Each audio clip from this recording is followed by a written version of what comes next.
शिल्पपति अनिल अंबानी ऋण आकाउंट को फ्रॉड घोषणा करने नहीं एसबीआई निष्पत्ति विरोध में अनिल अंबानी दायर करथिबा आवेदन को शुक्रवार बॉम्बे हाईकोर्ट खारज कर देछंती।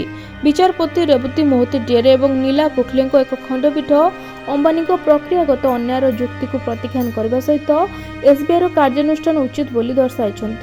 जून 2025 रे एसबीआई रिलायंस कम्युनिकेशन और यार प्रमोटर अनिल अंबानी ऋण आकाउंट गुड़ी को फ्रॉड बोली टैग देथिला।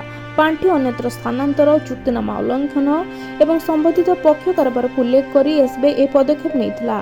एने एसबीआई भारतीय रिजर्व बैंक को जणाइबा सहित सीबीआई को जणाइबाकू चेष्टा करथिला। तेबे अनिल अंबानी एसबीआई निष्पत्ति को चैलेंज करथिले एवं कहिथिले जे से केवल जने अण कार्यकारी निर्देशक एवं जानिशुनी टार्गेट करा जाउछि। से यह मध्य जुक्ति देथिले जे तांको पक्ष उपस्थापन करबा पई पर्याप्त सुजोग जोगाई तांको दिया जाउ नहीं। तेबे सुनानी करुतबा हाईकोर्ट जानिबाकू पाइथिले जे एसबीआई जालियाती वर्गीकरण उपरे आरबीआई रो जुलाई 2024 मासर निर्देशावली पालन करिछि। तेणु से अनिल अंबानी को आवेदन को खारज कर दैछंती। सूचना थाउ कि सम्मान खंडपीठ पूर्व आरबीआई मास्टर सर्कुलर पालन न करबा दर्शाई कानारा बैंक द्वारा अंबानी विरुद्ध में जारी कर समान आदेश को स्थगित रखिते।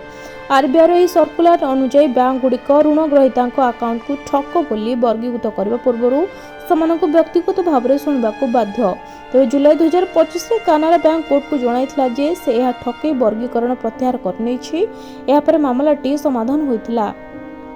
तेबे अंबानी यूनियन बैंक ऑफ इंडिया ठकई वर्गीकरण विरुद्ध में आवेदन करथिले। समान खंडपीठ स्थगितादेश प्रत्याख्यान करने सहित अंबानी को आरबीआई सहित जोगाजोग करने को निर्देश देथिले।